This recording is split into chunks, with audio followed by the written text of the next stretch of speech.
Boa tarde, senhores. Eu sei que estou um pouco ausente do canal. Minha vida tem estado uma loucura essas últimas semanas, mas acredito que as coisas estão voltando ao normal e eu vou conseguir normalizar o fluxo de vídeos aqui. Eu sei que eu já prometi isso no vídeo anterior, mas dessa vez é verdade. Para o vídeo de hoje, eu queria falar com vocês um pouco sobre o Bitcoin pela ótica da tecnologia dele. Detalhar um pouco a característica de como funciona a sua blockchain e um pouco do seu funcionamento e deixar o mais transparente possível os motivos que levam o Bitcoin a não ser uma ferramenta exatamente de anonimato. Espero que até o final do vídeo vocês consigam ter um melhor entendimento sobre essa afirmação. Esse vídeo foi um pedido do inscrito Helton8549 há umas 2 semanas atrás, e ele pediu para eu explorar um pouco do porquê que o Bitcoin não é exatamente uma ferramenta de anonimato, e como prometido a gente vai explorar isso um pouco hoje. Um recado rápido antes da gente partir para o conteúdo: eu deixei um grupo do SimpleX criado aqui pro canal, e já tem alguns inscritos lá que viram a postagem aqui na aba da comunidade. Então, se você tiver interesse de estar interagindo com outros inscritos ou falando de uma forma mais direta comigo, sinta-se à vontade para estar entrando através do link de convite aqui. Você vai conseguir ingressar no grupo e ter um contato mais direto para estar esclarecendo dúvidas ou deixando sugestões. Enfim, uma comunidade, um grupo bem aberto. Partindo para o assunto do vídeo de fato, eu preciso, antes de mais nada, dar uma breve explicação de o que é a blockchain e detalhar um pouco sobre o funcionamento dela e por que ela é tão importante para o Bitcoin existir. Num resumo bem prático, a blockchain nada mais é do que um histórico de informações encadeadas. De certa forma, seria uma corrente de informações onde a informação mais recente sempre depende da informação anterior, dessa forma formando uma cadeia de blocos, e isso garante com que as informações salvas nessa cadeia de blocos seja imutável. As pesquisas e o desenvolvimento da tecnologia do blockchain, elas são muito anteriores ao Bitcoin. Elas começam em meados de 1991, com esses dois pesquisadores, Stuart Haber e Scott Stornetta. Eles buscavam desenvolver uma forma de criar um registro em documentos onde pudesse ser catalogado a data e a hora daqueles documentos e que esses carimbos não fossem alterados ou violados de nenhuma forma, para que garantisse com que a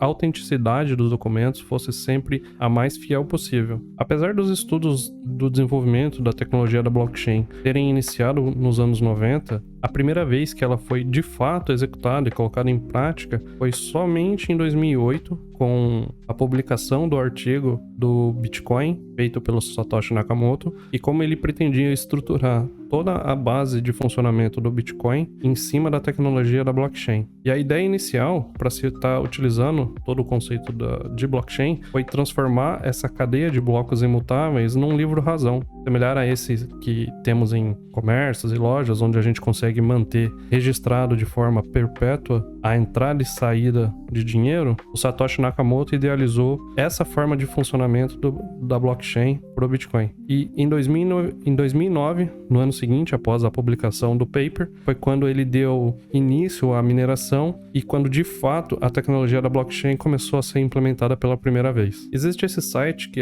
atua como uma ferramenta bem didática para explicar o que é a blockchain e como ela funciona, e eu vou estar utilizando ele para ficar uma forma bem visual disso. Antes de explicar de fato o que é a blockchain, a gente precisa dar um passo atrás e eu preciso exemplificar para vocês como que a criptografia atua dentro da blockchain na construção dos blocos para garantir a segurança da blockchain do Bitcoin. O algoritmo que é utilizado especificamente para o Bitcoin seria o SHA-256. Ele é responsável por transformar toda a informação que é escrita dentro de um bloco dentro de uma hash. Então, sempre que a gente deixa uma mensagem escrita, através do algoritmo de criptografia é gerado uma hash baseada nos caracteres que são adicionados. Em cima da criptografia do SHA-256, nós temos uma hash. Essa hash significa, basicamente, está contida toda a informação do bloco dentro de uma forma criptografada. Então, a cada caractere novo que a gente vai adicionando, essa hash vai se alterando para que ela seja compatível com as informações que estão dentro do bloco. E é essa hash que garante com que um bloco seja único em relação aos outros em toda a sua história. Avançando um pouco, nós temos como que é a estrutura individual de cada bloco. Dentre as informações que são escritas no bloco do Bitcoin, nós temos como as principais informações o número do bloco,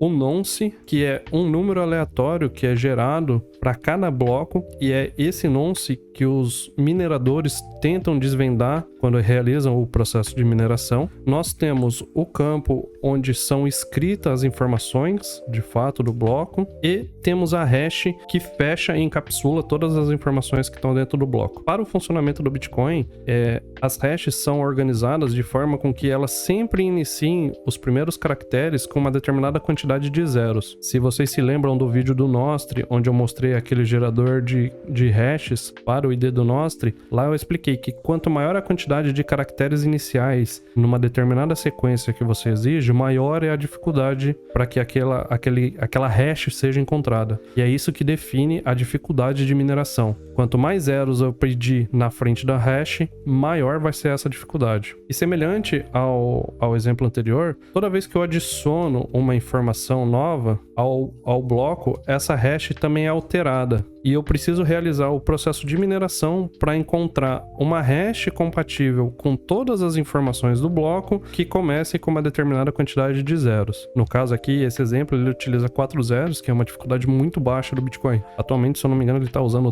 10 ou 12 zeros antes. Então, entendida como funciona a estrutura de um bloco, agora a gente vai passar de fato a entender como que funciona uma cadeia de blocos. Este exemplo mostra como que uma cadeia de blocos é criada dentro da estrutura do blockchain, do Bitcoin. Nós temos como informações importantes o número do bloco, o nonce, que é o número secreto aleatório que os mineradores tentam encontrar. Nós temos o compartimento onde são escritas as informações dentro do bloco. Para compor o bloco, nós utilizamos a hash do bloco anterior e, para finalizar a estrutura do bloco, a hash do bloco atual. Neste exemplo aqui, nós temos o bloco inicial, que é o bloco Gênesis, onde não existia nenhum histórico antes dele, por isso que a hash anterior é essa hash zerada. Mas a partir do segundo bloco, nós utilizamos a hash do bloco seguinte para compor a estrutura do bloco mais novo. E dessa forma nós criamos uma cadeia de bloco, onde o bloco atual sempre vai ter dentro do seu componente de informação a hash do bloco anterior. Então a gente garante essa estrutura. E semelhante ao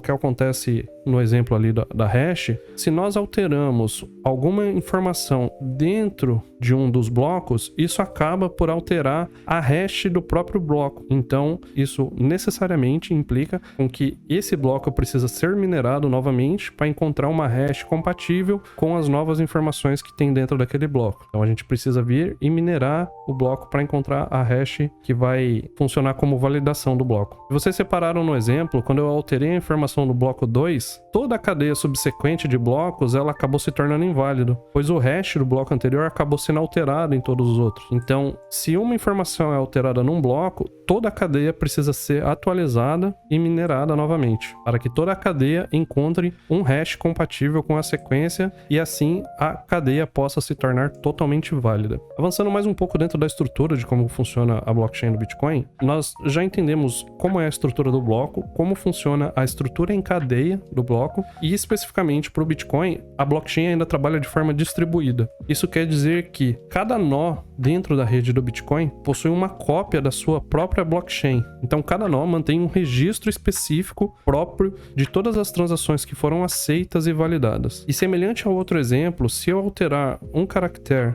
dentro de uma cadeia de blocos, eu vou precisar minerar os blocos daquela cadeia para que eles se tornem válidos novamente. Contudo, mesmo a cadeia a qual eu fiz a modificação tenha sido minerada e se tornada válida novamente, as cadeias dos nós subsequentes, elas ainda são diferentes. Elas não contêm a mesma informação que tem no bloco. Numa situação dessa, onde eu tenho uma cadeia que uma informação foi alterada e foi totalmente minerada, mas essa cadeia representa apenas 30% de todos os nós que compartilham da rede, essa cadeia seria rejeitada, porque mais da metade da rede tem o consenso onde o histórico oficial seria esses que eles detêm, que são um histórico igual e válidos comparados com a mesma hash. para que uma alteração pudesse ser feita de forma maliciosa dentro de toda a rede do Bitcoin, precisaria com que 50% de todas as cadeias fossem alteradas, ou seja, a blockchain dentro de cada nó de mineração fosse alterado numa velocidade maior do que os outros blocos são minerados e adicionados na rede. Então isso exigiria um poder computacional muito grande para você modificar a blockchain do Bitcoin a ponto de que você consiga alterar o histórico dela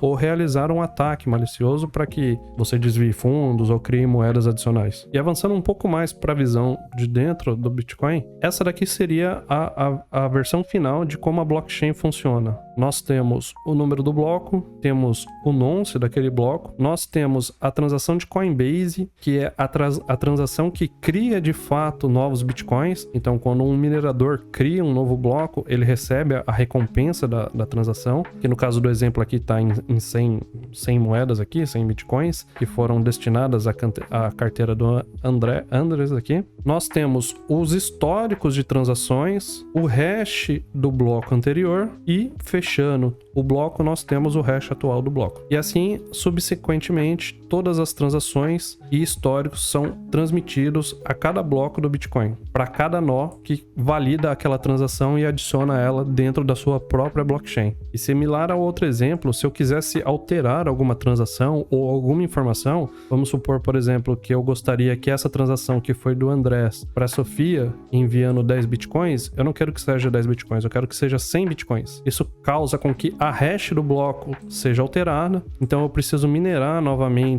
toda a cadeia de blocos para alterar essa transação, para que a cadeia possa ser válida, e mesmo assim eu ainda preciso alterar o histórico das outras cópias das blockchain que existem pela rede, o que novamente demandaria um poder computacional muito grande para que um ataque desse tipo pudesse ter sido feito. E quanto mais participantes, mais nós dentro da rede do Bitcoin, maior o hash rate, mais difícil é de alguém conseguir alterar o histórico do Bitcoin. Então, a grosso modo, o que garante a segurança de toda a rede do Bitcoin é essa estrutura de blockchain e o histórico imutável que é criado a partir dela. E isso nos leva à principal questão de o porquê o Bitcoin especificamente não escolheu uma abordagem anônima. Quando Satoshi Nakamoto pensou sobre a rede do Bitcoin, ele chegou à conclusão de que a cadeia de blocos ela deveria ser de forma intencional, totalmente transparente e totalmente rastreável, para que dessa forma você consiga garantir com 100% de certeza que não existem bitcoins a mais sendo criado além daqueles que são programados, e que toda transação que é feita, enviada de um lugar para o outro, que ela seja de fato registrada, para que você evite o problema de gasto duplo, que é quando o mesmo bitcoin é gasto em duas transações diferentes. Você utilizaria numa situação dessa um bitcoin para, sei lá, pagar uma padaria, e o mesmo Bitcoin você estaria utilizando para comprar um carro, por exemplo, em transações diferentes. Então, para evitar esse tipo de problema, e outras tentativas de dinheiro digital tiveram,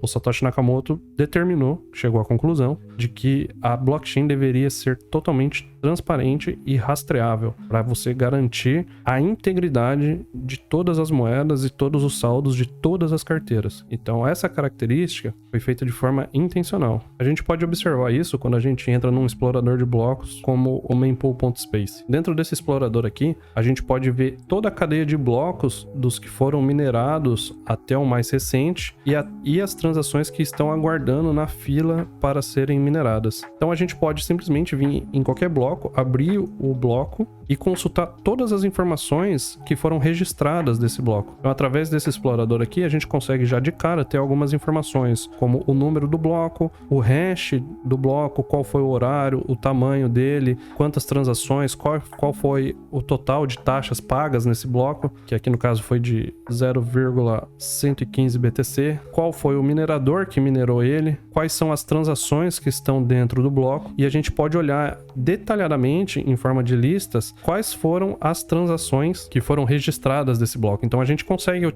visualizar cada carteira para qual ela enviou o saldo e qual a quantidade de bitcoins que foram enviados. Então, dessa forma, como a gente consegue estar explorando todos os blocos da blockchain, a gente pode estar garantindo com que a quantidade de moedas que existe na carteira XY, ela realmente é devida e não foi criada de forma fraudulenta, ou não foi hackeada, ou não existem moedas a mais do que o determinado circulando dentro da rede. Inclusive, aqui nesse explorador, a gente pode vir aqui e digitar pelo bloco 0 e ir direto para o bloco Gênesis, onde foi o primeiro bloco minerado. Algumas curiosidades que a gente pode estar extraindo aqui, a gente consegue ver a exata data e hora de quando esse bloco foi minerado, que foi no dia 3 de janeiro de 2009, às 4h15, pelo horário UTC, se eu não me engano, esse daqui. E a gente consegue olhar qual foi o histórico daquele bloco. Como foi o primeiro bloco minerado pelo Satoshi e não foi realizada nenhuma transação, o único registro que nós temos é o registro de transação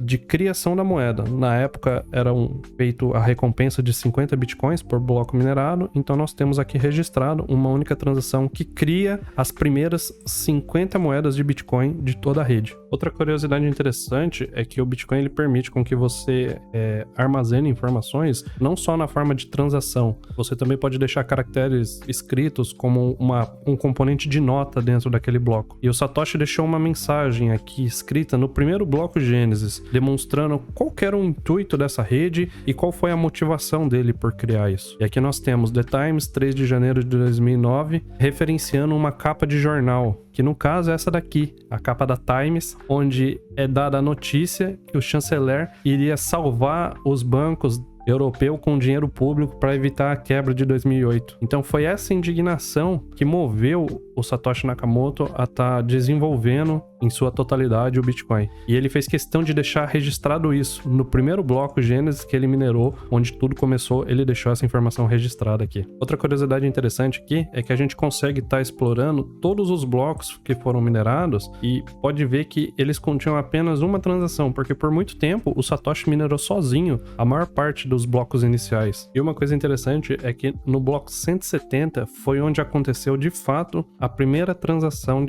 da rede do Bitcoin. Foi no dia 12 de janeiro, 9 dias depois do Satoshi ter startado a rede do Bitcoin e ter começado a fazer a mineração sozinha dos blocos, que ele fez uma transação enviando 10 bitcoins para a carteira do Ralphine. Então a gente consegue consultar essa informação dentro do histórico do bloco. Nós temos a criação dos 50 bitcoins que foram criados nesse bloco e nós temos aqui embaixo a transação onde a carteira do Satoshi Nakamoto, que possuía 50 bitcoins, enviou 10 bitcoins para a carteira do Ralphine e ele obteve como troco 40 bitcoins de volta para dentro da sua carteira. Então a gente tem aqui registrado também outro marco muito importante, que foi de fato a primeira transação do Bitcoin acontecendo, do Satoshi Nakamoto. E isso daqui é a base do que é o Bitcoin e a blockchain. É essa tecnologia que garante com que o Bitcoin possa funcionar de forma confiável. E isso que permite com que eu particularmente, acredite no Bitcoin e possa depositar grandes esperanças nisso. Porque eu não preciso simplesmente confiar na palavra de um banco que diz que tem determinadas moedas ou determinadas reservas ou determinada quantidade de dinheiro. Eu não preciso dessa confiança. Eu posso eu mesmo entrar, olhar o livro razão daquele banco e ver se aquelas moedas realmente existem, se aquelas transações realmente são verdadeiras. O jargão que nós temos dentro do mundo cripto, que é não confie e verifique, se trata disso, da transparência que o Bitcoin tem sobre cada transação, sobre cada satoshi que já foi criado e movimentado em toda a sua história. E devido a essa característica intrínseca que o Bitcoin precisava para funcionar, para que houvesse essa transparência, essa confiança, o Satoshi sabia que isso seria um problema de privacidade. Então, dentro do início do Bitcoin, ele já pensou com que os endereços das carteiras deveriam ser complexos o suficiente para que fosse difícil atrelar uma determinada carteira a uma determinada pessoa, para que isso conseguisse garantir um pseudo-anonimato. Não de fato um anonimato, pois a blockchain é totalmente transparente, então uma vez que você sabe de qual endereço aquela carteira pertence e a qual pessoa é dono daquele endereço, você consegue rastrear as transações. Mas se você manter uma certa discrição, manter alguns certos cuidados, você consegue estar mantendo um bom nível de anonimato. Mas mesmo esse nível de anonimato não impediu com que, ao passar dos anos, conforme o entendimento da blockchain foi aumentando e as tecnologias foram evoluindo, que surgisse formas de estar rastreando e mapeando as carteiras mais relevantes dentro da blockchain. Então é bastante comum a gente ter sites como esses que compilam as carteiras mais relevantes e operam dentro da blockchain e a gente consiga estar monitorando elas e identificando, como por exemplo a carteira da MicroStrategy, que possui hoje cerca de 402 mil bitcoins, a carteira principal da Coinbase com cerca de 9 mil bitcoins. Enfim, a rastreabilidade e o mapeamento de carteiras pode acontecer com grande facilidade. Essas carteiras específicas, elas são carteiras de empresas que acabam, devidas às suas regras de compliance, tendo que estar declarando os bitcoins que elas têm em sua posse, em seu balanço. Mas também existe a possibilidade de fazer um mapeio de carteiras de forma on-chain, onde a gente consegue estar verificando e rastreando determinadas carteiras e, de acordo com o comportamento dessas carteiras, a gente consegue estar determinando quem são os possuidores dela. Nesse site Bitcoin Info Charts, a gente consegue ver um ranking das carteiras que mais detêm bitcoins. A gente tem em primeiro lugar uma carteira que possui 248 mil bitcoins. E essa carteira, devido ao comportamento dela, já foi mapeado que ela é uma das cold wallets da Binance. Ou seja, numa única carteira, num único endereço, a Binance detém 248 mil bitcoins. Atualmente é a carteira que mais tem bitcoins em sua custódia. Em segundo lugar, nós temos uma carteira da Bitfinex. Em terceiro, uma carteira da Robinhood. Em quarto lugar, outra carteira da Binance, com cerca de 102 mil bitcoins. Uma carteira da Mt. Gox, que foi a corretora hackeada, ela ainda possui cerca de 80 mil bitcoins em sua custódia. E você pode ver que a primeira carteira anônima que aparece, ela está somente aqui na 7ª posição. Que é uma carteira que ainda não foi mapeada ou o dono dela ainda não se manifestou, mas enfim, ela aparece aqui dentro dos históricos e a gente consegue rastrear e monitorar ela. Tanto que se a gente clicar aqui dentro da carteira, a gente consegue abrir todo o histórico de transação e movimentação que aquela carteira já registrou em toda a sua criação. Então a gente consegue ver que essa carteira em específico, ela começou a fazer movimentações aqui em 2021 e tem feito grandes acúmulos e vendas de bitcoins esporadicamente. Enfim, é uma carteira que a gente consegue mapear o fluxo dela, a quantidade de bitcoins e dependendo do comportamento que essa carteira tem, a gente consegue estar rastreando e talvez identificando quem é essa pessoa. Eu tava pulsando as carteiras aqui e me chamou a atenção essa carteira que tá na posição 14 aqui, por ela ser um endereço antigo, e quando eu entrei para ver o histórico dela de transações, eu me deparei que é uma carteira que somente teve uma única transação de 53 mil bitcoins que foi realizada em 2014, em maio de 2014. Ou seja, fazem 10 anos que essa carteira recebeu essa quantia de bitcoin e ela está parada desde então. Isso demonstra como a transparência que assegura, que garante toda a segurança do Bitcoin, também permite com que certas rastreabilidades e técnicas de rastreio, de mapeamento possam ser realizadas. Existe essa ferramenta bastante interessante que permite com que a gente explore de forma visualmente 3D todas as transações que determinada carteira já realizou em toda a sua história, e através dela nós podemos expandir e rastrear todos os bitcoins que foram transacionados e relacionados com essa carteira. Então a gente pode ver informações, conseguir o hash da transação, em qual bloco que foi realizado, e dessa forma a gente consegue estar observando todo o histórico de por onde os bitcoins andaram se movimentando e tá traçando um histórico. Essa ferramenta mostra de forma bem visual como essas interações acabam funcionando. É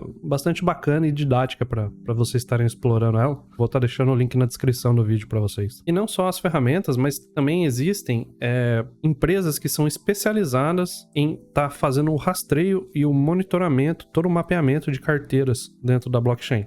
Empresas como a Chainalysis, ela oferece serviços das mais variadas quantidades e finalidades para estar fazendo rastreio de dados e informações dentro das blockchains que são auditáveis, né? As blockchains claras, por assim dizer. E os governos dos países têm contratado com bastante frequência os serviços da Chainalysis quando eles precisam fazer o cruzamento de transações para estar tentando mapear e chegar a indivíduos que sonegam impostos, enfim. Ferramentas existem para isso, então nós precisamos estar ativamente tomando cuidado e adotando boas práticas quando utilizamos o Bitcoin. Porque como eu espero já ter deixado claro, o Bitcoin ele não é completamente anônimo. Tá? O anonimato do Bitcoin depende das suas atitudes quase que exclusivamente. Então a gente chega na questão das precauções que devemos ter quando tratamos do Bitcoin. É muito importante você ter atenção e bastante discrição com as informações que você compartilha e com quem você compartilha. Evitar ao máximo sempre, quando for conversar com alguém, não fala que você tem Bitcoin, ou se for extremamente necessário, você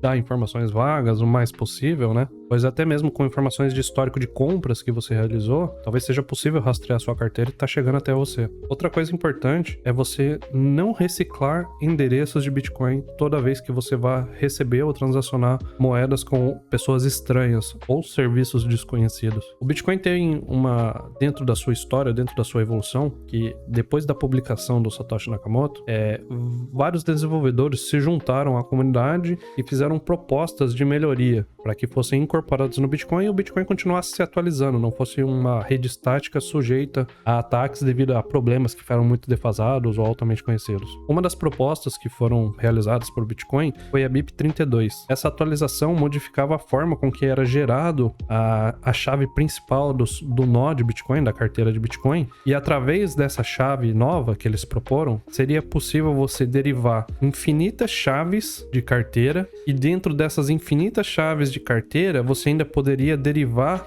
infinitos endereços de recebimento. Então, uma única chave mestre, um único endereço mestre, as 24 palavras que você anota, pode ser criado múltiplas contas de Bitcoin e dentro de cada uma dessas múltiplas contas você pode criar infinitos endereços de recebimento. Essa atualização visava fornecer um pouco mais de anonimato para blockchain do Bitcoin sem comprometer a transparência e a auditabilidade das moedas. Então, dessa forma, sempre que você for receber Bitcoin de uma pessoa, você pode gerar um endereço novo para que essa pessoa receba, para você receber esse saldo de Bitcoins, e aquela quantia vai ficar sempre guardada naquele endereço. E quando você for fazer uma transação de envio e você enviar essas moedas de fato, voltando por exemplo aqui da mempool aqui, vamos pegar uma transação qualquer aqui. Por exemplo, essa transação simples aqui. Nós temos um endereço de Bitcoin que está enviando alguns satoshis para este outro endereço. Então, a gente pode consultar o histórico de transações dessa carteira. A gente pode ver todas as transações que essa carteira fez. Se você criou um endereço de Bitcoin para receber uma única transação, o único histórico que aquela carteira vai ter registrado é aquela única transação. Ela não vai comprometer todos os seus saldos, os seus fundos de carteira. Você manter os seus Bitcoins pulverizados em vários endereços garante essa camada de ofuscação para quem está analisando a blockchain e dificulta com que a sua carteira-chave seja mapeada. Outro conhecimento que é importante você ter são a questão dos mixers. Mixers são serviços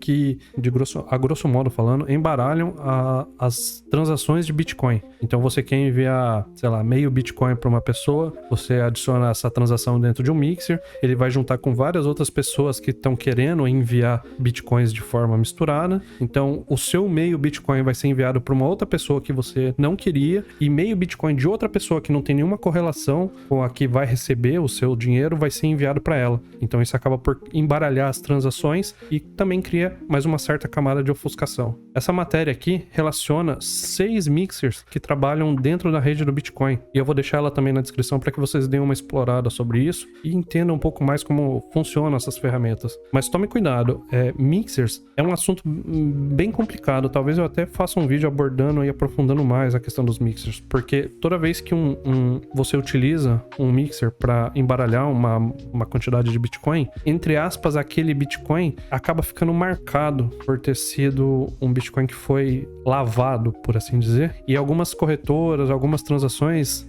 alguns serviços tendem a recusar Bitcoins que passaram recentemente por mixers. Então, enfim, esse é um assunto um pouco mais complicado, recomendo que vocês aprofundem o assunto, e se houver muito interesse, talvez eu até possa fazer um vídeo inteiro abordando esse assunto aqui. Partindo para o encerramento do nosso vídeo aqui, eu espero que, de verdade, que essas informações sejam úteis para vocês e que vocês possam entender e transmitir para as outras pessoas, para os seus conhecidos, que o Bitcoin ele não é tão demonizado como as pessoas falam, dessa forma de que não existe segurança ou de que é dinheiro de internet, dinheiro de banco imobiliário, como já foi vinculado outras vezes na mídia e tal. Houve muito empenho, muita dedicação e muito estudo para se chegar ao que é o Bitcoin hoje. E os desenvolvedores que fizeram melhorias e evoluções dentro da rede trabalharam de forma a garantir com que ela realmente se tornasse uma possibilidade de dinheiro seguro para que nós, cidadãos, consigamos fugir das garras de governos, de bancos, para que a gente possa ter uma liberdade com o nosso dinheiro, com o nosso poder de escolha. Eu espero de verdade que isso tenha ficado claro e que talvez eu tenha convencido vocês sobre o quão seguro pode ser o Bitcoin, falando do ponto de vista tecnológico e do funcionamento dele. Eu acredito que nos dias de hoje, da forma que a gente vive